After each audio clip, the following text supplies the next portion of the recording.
Attention! À nous de jouer! La fin étonnamment émouvante de Sonic 3 met en lumière l'arc des méchants du film de manière convaincante et nous promet du lourd pour la suite. Bien le bonsoir, mesdames et messieurs. Nous sommes l'animation de la soirée.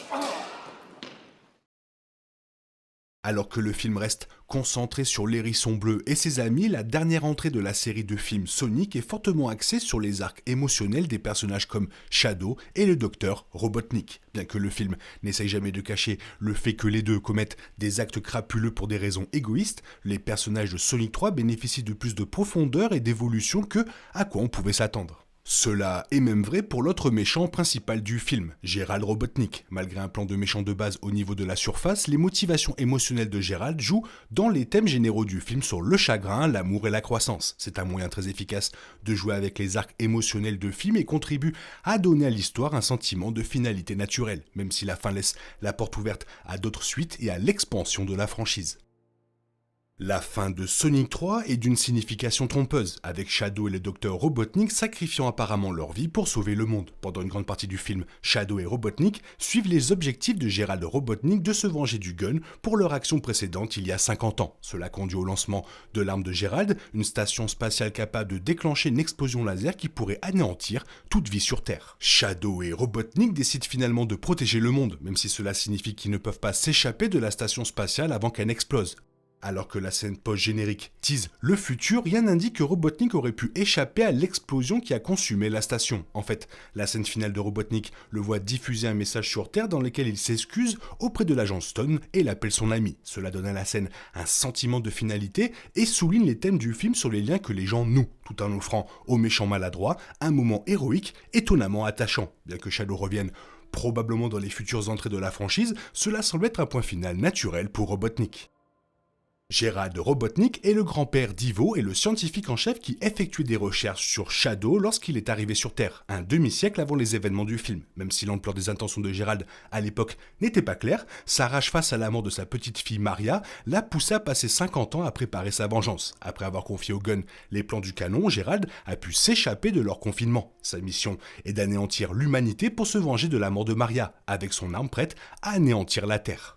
La rage de Gérald contre le monde reflète le thème central du film sur le chagrin. Alors que Sonic est capable de surmonter sa douleur et que Shadow finit par emboîter le pas, Gérald est trop rongé par la colère et la perte suite à la mort de Maria. Cela l'amène à commettre des actes atroces, allant même jusqu'à tenter activement d'assassiner son autre petit-fils. Cela rend sa mort subite, après avoir été jeté dans l'énergie du chaos généré par Shadow, beaucoup moins tragique qu'elle aurait pu l'être autrement. Le plan de Gérald est malveillant, mais découle d'un véritable tournant émotionnel, donnant plus de profondeur au personnage.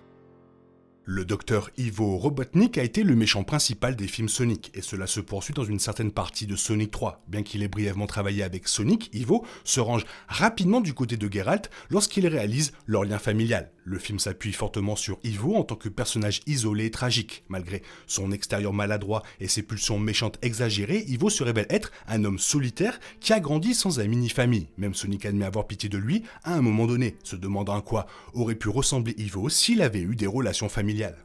La décision d'Ivo de se retourner contre Gérald à la fin découle d'un mélange de ces deux aspects du personnage. Alors qu'il se contente de conquérir le monde avec le laser spatial, il rechigne à l'idée d'anéantir réellement l'humanité. Gérald insulte son petit-fils en disant que sa seule vraie famille est morte avec Maria. Ivo trahit Gérald par colère face au traitement que son grand-père lui a réservé. Mais ce moment met également en évidence un élément de noblesse inattendu chez le personnage qui renverse le cours du point culminant.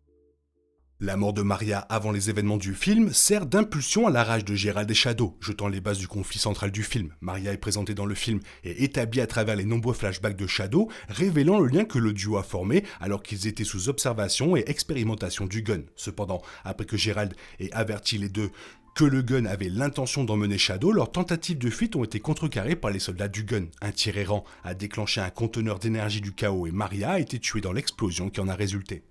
La mort de Maria est le moment dramatique clé et c'est la raison pour laquelle Gérald et Shadow veulent se venger du monde dans son ensemble. C'est également en grande partie similaire à son destin dans les jeux originaux tels que décrits dans Sonic Adventure 2. Dans les deux versions de l'histoire, un soldat du Gun tire après elle alors qu'elle tente d'aider Shadow à s'échapper de la captivité. Cependant, ce film ajoute l'explosion de l'énergie de Shadow alors qu'elle a elle-même été abattue par un soldat du Gun dans le jeu vidéo.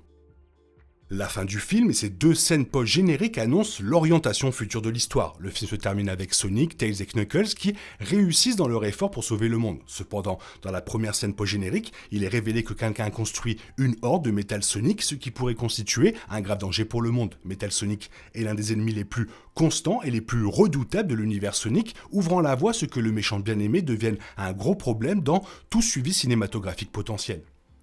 Tout de suite contiendrait également probablement plus de hérissons. Alors que la deuxième scène post-générique révèle que Shadow a survécu à la conclusion du film et pourrait avoir son propre spin-off, l'attaque Metal Sonic sert également d'introduction au film pour Amy Rose. Introduite dans Sonic CD, Amy Rose est l'un des personnages secondaires les plus importants de la franchise dans les jeux. C'est une jeune hérissonne, bien intentionnée, qui a le béguin pour Sonic. Amy semble avoir acquis plus de compétences en matière de confiance et de combat dans son incarnation cinématographique. Elle pourrait être la clé pour établir le reste des hérissons dans cet univers.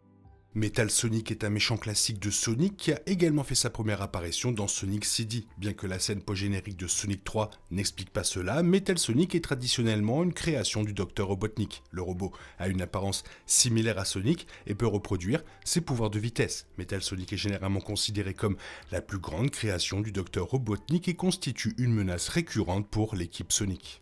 L'introduction du film sur la connexion avec Amy Rose s'appuie sur l'histoire du jeu vidéo où Metal Sonic a kidnappé la Harrison Rose lors de sa première apparition. Grâce au travail du Dr Robotnik dans la création d'une réplique robot de Sonic, Metal Sonic est l'un des méchants les plus puissants de la franchise. Ses capacités de super vitesse ne proviennent pas de la même source que celle de Sonic car Metal Sonic utilise des jets puissants pour atteindre ses vitesses de déplacement incroyables. En fait, les jeux ont fourni la preuve que Metal Sonic peut même parfois être plus rapide que la vitesse maximale que Sonic. Les pouvoirs de Metal Sonic vont bien au-delà de la simple vitesse car le robot peut imiter d'autres capacités après avoir scanné un individu et peut détecter les émeraudes du chaos de Sonic.